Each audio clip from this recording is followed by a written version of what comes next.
সারা দেশের মানুষের চিকিৎসা পরিষেবার জন্য প্রস্তুত শান্তিনিকেতন মেডিকেল কলেজ ও হাসপাতাল। আয়ুষ্মান দিবসে রাজ্য সরকারের ঘোষণার সঙ্গে সঙ্গে এই হাসপাতালে শুরু হলো আয়ুষ্মান ভারত কার্ডের পরিষেবা। চিকিৎসার খরচ যাতে আর্থিকভাবে পিছিয়ে থাকা মানুষের কাছে বাধা হয়ে না দাঁড়ায়, সেই লক্ষ্যে এই উদ্যোগ। অনুষ্ঠানে উপস্থিত ছিলেন হাসপাতালের সভাপতি মলয় পিট, ডিরেক্টর অধ্যাপক doctor Ashok Kumar Dutta, CEO doctor Himadri Kumar Ari সহ চিকিৎসক, নার্স ও হাসপাতালের কর্মীরা। এদিন প্রাক্তন প্রধানমন্ত্রী অটল বিহারী বাজপেয়ীর প্রয়াণ দিবসে তাকে শ্রদ্ধাও জানানো হয়। হাসপাতাল কর্তৃপক্ষের বার্তা, টাকা যেন চিকিৎসার পথে বাধা না হয়, দালালমুক্ত মানবিক পরিবেশে রোগীদের চিকিৎসা পরিষেবা দিতে হবে। রোগীর অবস্থা গুরুতর বলে তাকে ফিরিয়ে দেওয়া হয়। চিকিৎসায় কোনো গাফিলতি বরদাস্ত করা হবে না বলেও স্পষ্ট বার্তা দিয়েছেন হাসপাতাল কর্তৃপক্ষ। বীরভূম থেকে Anukul Garai report, crime press Bengal. একটা বিধানসভায় আয়ুষ্মান ভারতের কার্ডের শুভ সূচনা হচ্ছে। এখানে একটা গুরুত্বপূর্ণ মেডিকেল কলেজ শুধু এখানে নয়, ত্রিপুরা রয়েছে। কি ভাবনা বা কি অনুষ্ঠান হলো আছে? দেখুন, ত্রিপুরার ক্ষেত্রে তো অলরেডি আয়ুষ্মান ভারত তার কার্ড চালু আছে। ওয়েস্ট বেঙ্গলের ক্ষেত্রে চালু ছিল না। রাজ্যের মুখ্যমন্ত্রী আজকে ঘোষণা করেছেন আয়ুষ্মান দিবস।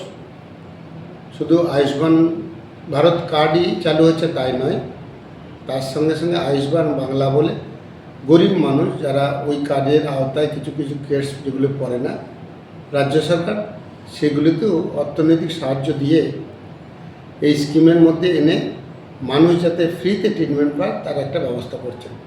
এটা ইতিবাচক দিক। শুধু গরিব মানুষের এখানের উপকার হবে এখানেই সীমাবদ্ধ নয়, যে হেলথ কেয়ার ইন্ডাস্ট্রিটা রয়েছে তার বিরাট ডেভেলপমেন্ট হবে।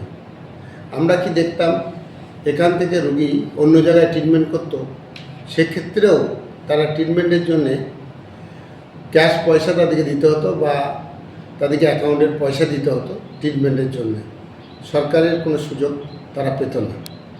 এটা যেমন পাবে, তেমনি আমরা বাইরের স্টেট থেকে পেশেন্ট আমাদের হসপিটালগুলিতে আসে, পর্যাপ্ত পরিমাণে পেশেন্ট আসবে। আমি আশাবাদী ডেলি অন্তত 100 জন বাইরের স্টেটের পেশেন্ট এখানে ট্রিটমেন্ট করতে আসবে আয়ুষ্মান কার্ডের উপর ভরসা করে। গরিব মানুষের উপকার হবে আর হেলথ ইন্ডাস্ট্রি অনেকখানি ডেভেলপমেন্ট করবে, এই আমার আশা এবং আমার প্রত্যাশা। শিল্পবান্ধব পরিবেশ তৈরি হচ্ছে, সুন্দর প্রশাসনিক কাজ করছে, হেলথ ইন্ডাস্ট্রির ব্যাপক উন্নতি করবে। এই যে আয়ুষ্মান ভারতের কার্ড, সেই কার্ডের পরিষেবা কি চালু হয়েছে এখন? আজকে আনুষ্ঠানিকভাবে রাজ্য সরকার চালু করছে, কাল থেকেই চালু হয়ে যাবে আমরা আশা করছি। দাদা, অনেকে মানে এর মধ্যে রয়েছে যে কোন কোন চিকিৎসা পরিষেবাই কার্ডে পাবে? ভারতবর্ষের সকলেই জানে আয়ুষ্মান ভারতে কী কার্ডের পরিষেবা পাওয়া যায়।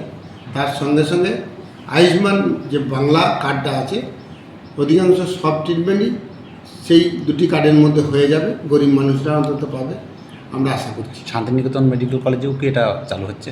অল ওভার ওয়েস্ট বেঙ্গলে চালু হবে, আমাদের তো চালু হবেই।